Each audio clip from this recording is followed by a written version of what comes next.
नमस्कार विद्यार्थी मित्रांनो. तर आपण मागील बऱ्याचशा व्हिडिओमध्ये पुढील क्रमांकाची समसंख्या असेल, विषम संख्या असेल ह्या गोष्टी पाहिल्या. तर आता आपण मागील क्रमांकाचा समजा तुम्हाला 4 असेल, त्याच्या मागील एक क्रमांकाने समसंख्या कुठली असेल तर 2 असेल असं मागील विचारलं जातं कधी-कधी. ते कशा पद्धतीने सोडवायचं ते आता आपण पाहणार आहोत. तर काय दिले फर्स्ट एक्झाम्पल ते बघा. काय दिले तुम्हाला 3x 2x + 3 is a even number. हा इव्हन नंबर दिलाय. नंतर काय असलं देन बिफोर ज्याच्या आधी एक नंबरचा इव्हन नंबर विचारला. तर काय करायचं सुरुवातीला जे मागं सांगितलं त्याच पद्धतीने जायचे, फक्त साइन निगेटिव्ह द्यायचं. इथं काय नंबर दिलाय तुम्हाला 2x + 3 जसा आहे तसाच लिहून घेतला. 2x + 3 लिहून घेतलं. नंतर काय इव्हन नंबर विचारला असता यातून सबट्रॅक्ट करायचं. काय करायचं 8 ची डबल सबट्रॅक्ट करायची. म्हणजे काय बिन तुमचं 2x + 3 आणि 8 ची डबल काय -16.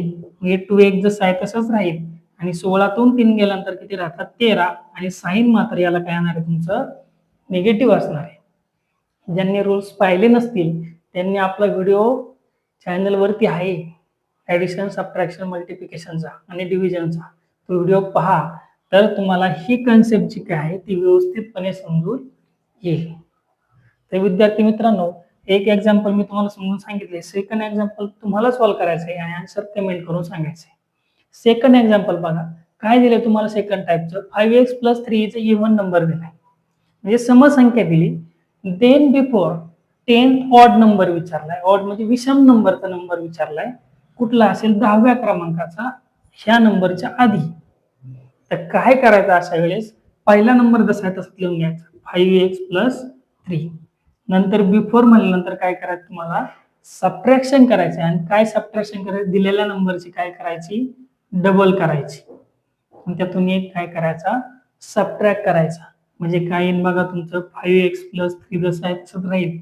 मायनस 10 × 2 म्हणजे किती झालं 20 आणि -1 म्हणजे काय होईल 5x + 3 मायनस काय 20 मधून 1 गेला किती राहील 90 आणि मायनस जसं आहे तसंच म्हणजे -90 आलं.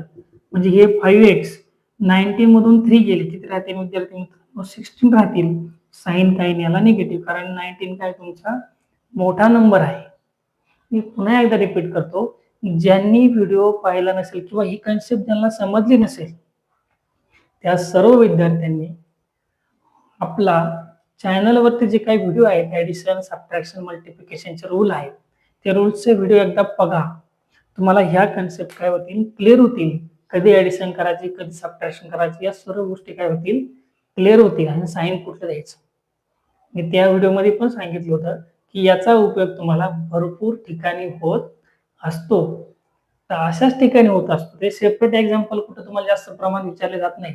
पण अशा पद्धतीने विचारतं त्यावेळेस तुम्हाला ते लक्षात आलं पाहिजे का काय सांगितलं होतं पण कशा पद्धतीने क्रिया करायची. ह्यासाठी विद्यार्थी मित्रांनो बेसिक क्लिअर करायचे आणि आपल्या युट्यूब चॅनलवरती सर्व बेसिक क्लिअर केले जाणार आहेत. ज्या गोष्टी तुम्हाला भविष्यात जाऊन ज्या काही स्पर्धा परीक्षा तुम्ही देणार आहात त्या सर्वच्या सर्व स्पर्धा परीक्षांमध्ये त्यामध्ये पोलीस भरती असेल, एमपीएससी असेल, यूपीएससी असेल, ज्या काय असेल तलाठी भरती असेल, ग्रामसेवक असेल, अंगणवाडी भरती असेल, ज्या काही भरती प्रक्रिया तुम्ही देणार आहात किंवा बँकिंग क्षेत्रामध्ये जर काही देणार असाल तर त्या सर्व क्षेत्रांमध्ये अशा प्रकारचे एक्झाम्पल्स विचारले जातात. त्यावेळेस आपल्याला अतिशय जलद गतीने सुटले पाहिजे. जलद गतीने सुटण्याच्या आधी तुमच्या कन्सेप्ट क्लिअर झाल्या पाहिजे. नेमकं एक्झाम्पल कशा पद्धतीने सॉल्व्ह करायचे, काय दिलं असता काय क्रिया करायच्या आणि का बरं करायच्या. ह्या जर गोष्टी क्लिअर झाल्या तर तुम्हाला कुठलंही एक्झाम्पल तुम्ही सहजरित्या सोडवू शकता. तर विद्यार्थी मित्रांनो व्हिडिओ आवडल्यास चॅनलला नक्की सबस्क्राईब करा. अजून भरपूर विद्यार्थ्यांनी चॅनलला सबस्क्राईब केलेलं नाही. आणि एक मी सांगतो विद्यार्थी मित्रांनो किंवा पालक असतील काही शिक्षक असतील व्हिडिओ जास्तीत जास्त शेअर करा. भरपूर मुलांच्या कन्सेप्ट ह्याद्वारे क्लिअर होणार आहेत. तर सर्वांचे खूप खूप धन्यवाद आणि तुम्हाला सर्व स्पर्धा परीक्षांसाठी ऑल द बेस्ट. थँक्यू.